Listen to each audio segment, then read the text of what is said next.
Assalamualaikum warahmatullahi wabarakatuh. Berjumpa kembali dalam gerakan belajar di rumah. Untuk hari ini kita akan membahas tentang gelombang bunyi. Ya, gelombang bunyi. Gelombang bunyi adalah salah satu contoh dari gelombang yang sudah kita bahas pada materi sebelumnya. Gelombang bunyi merupakan gelombang longitudinal atau gelombang mekanik. Jadi berdasarkan arah rambatannya dia dikatakan gelombang longitudinal, sedangkan berdasarkan mediumnya dia adalah gelombang mekanik. Karena bunyi bisa merambat jika memiliki perantara. Kita lanjutkan. Gelombang bunyi sendiri dibagi menjadi 3 bagian, atau menjadi 3, yaitu ada gelombang infrasonik, audiosonik, dan ultrasonik. Infrasonik itu adalah gelombang yang getarannya kurang dari 20 Hz. Masih ingat Hz kan? Hz atau frekuensi itu adalah banyaknya getaran atau gelombang dalam 1 sekon. Dan gelombang ini hanya mampu didengar oleh kelompok serangga.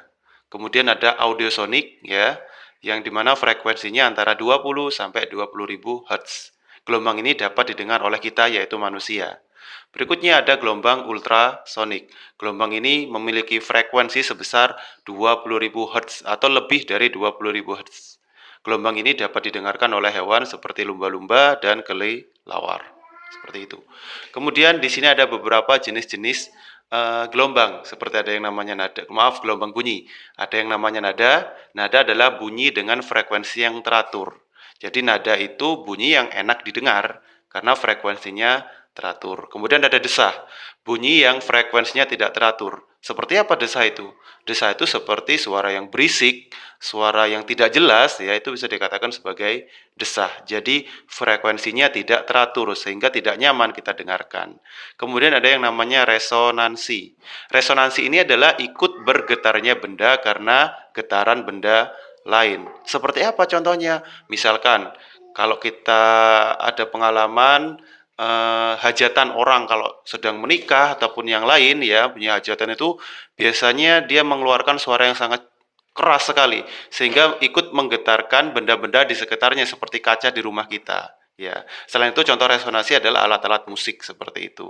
Ya, kita lanjutkan materinya yaitu pemantulan bunyi ya. Pemantulan bunyi. Jadi bunyi itu bisa dipantulkan ya. Pemantulan bunyi secara garis besar itu dibagi menjadi 2, ada yang namanya gaung dan gema. Yang pertama adalah gaung. Gaung itu adalah pantulan bunyi ya, bunyi yang terpantul yang sebagian ikut bersama dengan bunyi asli.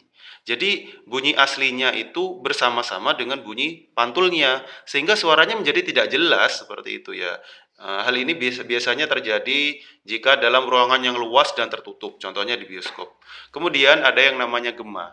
Gema itu adalah pantulan bunyi yang terdengar setelah bunyi asli. Jadi kalau gema ini pantulannya terdengar jelas ya, seperti kalau kita berteriak di tepi tebing atau di tepi jurang ya, kita akan mendengar suara pantul kita berulang-ulang dan sangat jelas. Itu adalah contoh dari gema. Baik, kita lanjutkan pada materi kita yang terakhir, yaitu tentang rumus pemantulan bunyi. Ya, rumusnya adalah S sama dengan V dikali T dibagi 2.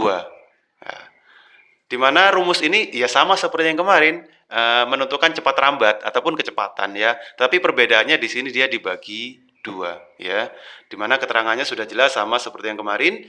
S, V sama T ini sama seperti rumusnya GLB atau gerak lurus beraturan ya. Kenapa harus dibagi 2? Ingat, di sini dia terjadi pemantulan. Artinya waktu yang ditempuh itu sebenarnya adalah jarak yang kembali lagi ya, contoh misalkan kayak sesuatu yang memantul itu kan kembali ke tempat awal ya, kembali ke tempat awal. Jadi jarak yang ditempuh di sini sebenarnya 2 kali. Jadi kita kembali ke tempat yang semula, berawal dari misalkan dari A ke B. Dia akan lagi kembali ke A. Itu kenapa rumusnya harus dibagi 2. Kenapa? Karena memang pemantulan. Baik, kita lanjut pada contoh soal. Perhatikan, sebuah kapal mengirim sinyal bunyi ke dalam dasar laut. Ya, bunyi terpantul dan terdengar kembali dalam waktu 5 sekon. Berapakah kedalaman kedalaman laut jika cepat rambat bunyi adalah 240 meter per sekon. Ya, baik. Jadi perlu kita ketahui, pemantulan bunyi ini dimanfaatkan oleh manusia untuk mengetahui kedalaman laut. Jadi orang itu tidak perlu membawa meteran dari atas ke bawah untuk mengukur kedalaman laut. Baik, kita kerjakan. Yang pertama, kita pasti mengetahui di sini ada sekon ya, ada waktu. Kita langsung tulis saja. T sama dengan 5 sekon. Kemudian ada cepat rambat, yaitu V sama dengan 240 M per S. Yang ditanya adalah kedalaman laut, yaitu S. Maka sesuai dengan rumusnya, S sama dengan V dikali T dibagi 2. Kita masukkan.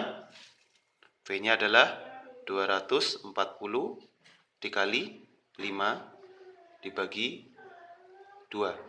Ya, setelah kita hitung 240 dibagi 2 adalah 120. 120 dikali 5 adalah 600 meter. Ya. Jadi didapat bahwa kedalaman laut adalah sebesar 600 meter. Ya, baik.